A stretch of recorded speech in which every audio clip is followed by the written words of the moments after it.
প্ৰথমতে চিকেন বনাবলৈ হ'লে আমি চিকেনখিনি ধুই ল'লোঁ, তাৰপিছত যেতিয়া মেৰিনেট কৰিম তাৰ কাৰণে মেৰিনেট কৰিবৰ কাৰণে আমাক পিঁয়াজ ভজা লাগিব। তো সেইটো কাৰণে আমি পিঁয়াজ ভাজি আছোঁ। এতিয়া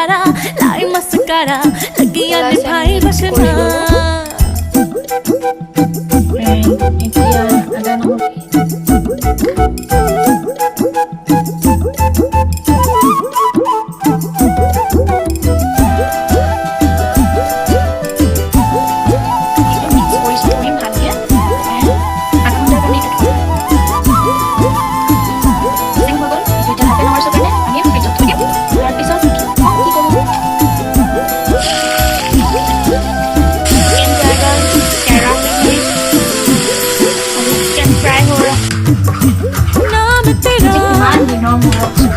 लिखने लगी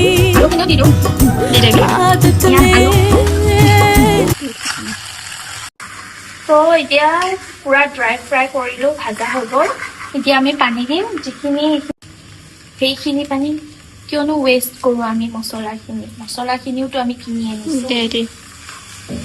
এতিয়া পানী আৰু কাৰ লগত এনেকুৱা হয়, মই বনালে যে হ'ব এইটো কিবা এটা নহয় কিবা এটা দিবলৈ পাহৰি যাওঁ। তো মই দিব পাহৰিলোঁ জলকীয়া। এতিয়া আধা বনাওঁতে দিওঁ আৰু জলকীয়াখিনি নাজানো আৰু আজি কি হয়, এইটো মাংস হয় নে কিয়ে হয়। এনেকৈ বনাই থকাৰ মাজত এনেকৈ কাজু এটা দুটা খাব লাগিব আৰু কাজু দিম মাংসত অলপ। আৰু এতিয়া আমাৰ হৈ গ'ল মাংস।